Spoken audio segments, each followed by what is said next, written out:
Even out there in YouTube land, Dan here, aka the Comic Concierge. Recently, DC has announced their new Infinite Frontier line, and it's supposed to be a new age for DC Comics, something we've heard before, but let's see if this time it bears true.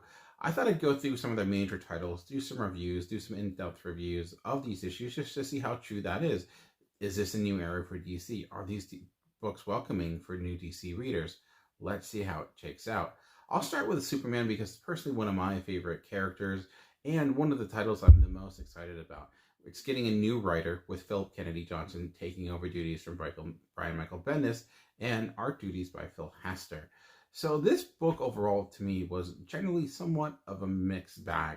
I'll start by saying I really like the issues that Philip Kennedy Johnson did for the Future State. I thought he had the voice down of Superman, the way he approached the character, but also Clark Kent, especially that second issue where you got Clark Kent writing the story about this specific hero overlaid by the actions of Superman. I thought it was a good way of meshing both of those two worlds. With this, you saw a similar technique, but this was less about Superman and more about Jonathan Kent.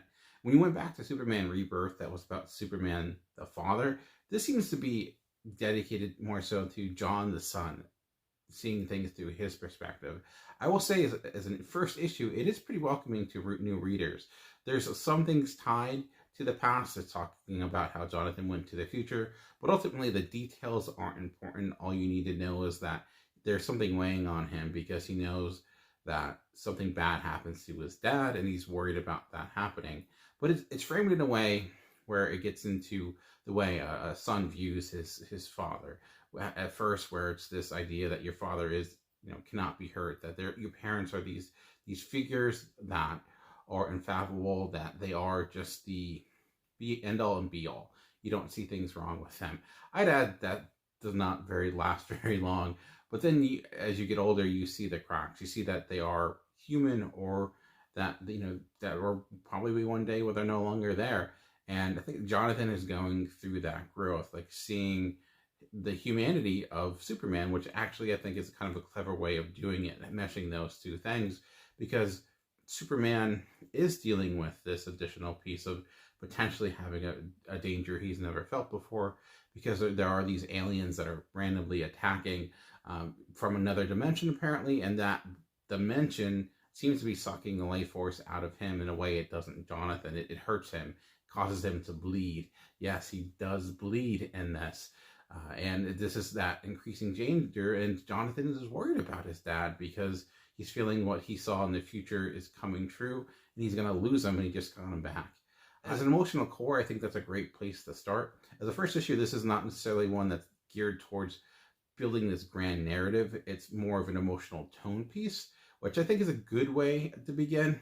I think where it faults, though, is that the art, Phil Hester is a veteran. He's been around for a long time, but this art just was not strong this issue. It just did not fit the story. It wasn't a story built so much on emotion, built so much on this relationship between the characters. And Phil Hester's, I think, style does not necessarily lend itself to that type of subtlety to a great extent. His art's a little bit more simplified. There's not a lot of lines. There's ways to get emotion out of that type of art. Just see Jeff Lemire, for example. He does not use a lot of lines, but you do see tons of emotion from his work, just looking at things like Essex County. But in this issue, it could also just be the inker kind of smoothing over some bits where it just felt flat.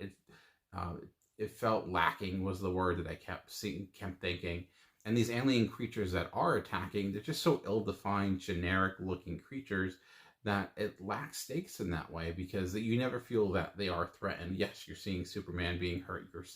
You're literally hearing that this is hurting him, but they just seem just like these generic creatures that don't have the intensity you would think to make this threat feel realized, to feel real.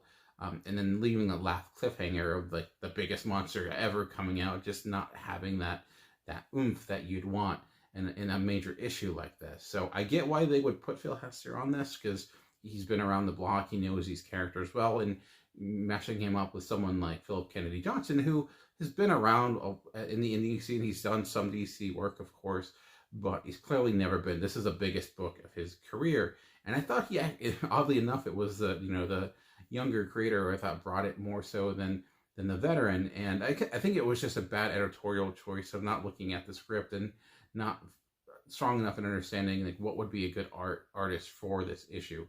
I wouldn't say the art is necessarily awful or bad. It's just lacking in dynamism, and it's just not enhancing the story in a way that you want art to do. And you want art to fill in those gaps, and it doesn't necessarily do that in this issue. So that left it to be a mixed bag for me. So I thought there was some good things, some bad things. Like I said, the story overall was limited, but purposely. And I think that's okay for a first issue, because we were dealing with a Superman title before that was overwrought with plot and extremely convoluted. To simplify things, just focus in on this relationship could lend itself to something great. That's what I loved about the Rebirth run when it first started. Seeing Superman the dad and kind of approaching that in a different way could be great. It could be exciting. It could humanize Superman, making a more relatable character in that way. We'll wait and see. I'm definitely going to pick up the next issue. Like I said, I think a better artist will go a long way. Not better is the right word, but a different artist would go a long way to, I think, really making this title work. Phillip Kennedy Johnson's also doing Action Comics. I'll see how that compares to this. Like, what exactly is the mix up there? What's the approach? Why do two titles? Like, why have the same creator do both?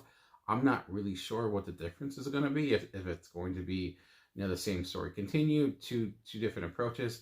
Like I said, this was very Jonathan Kent focused, so perhaps action's going to be more through the perspective of Clark Kent and Superman and Lois.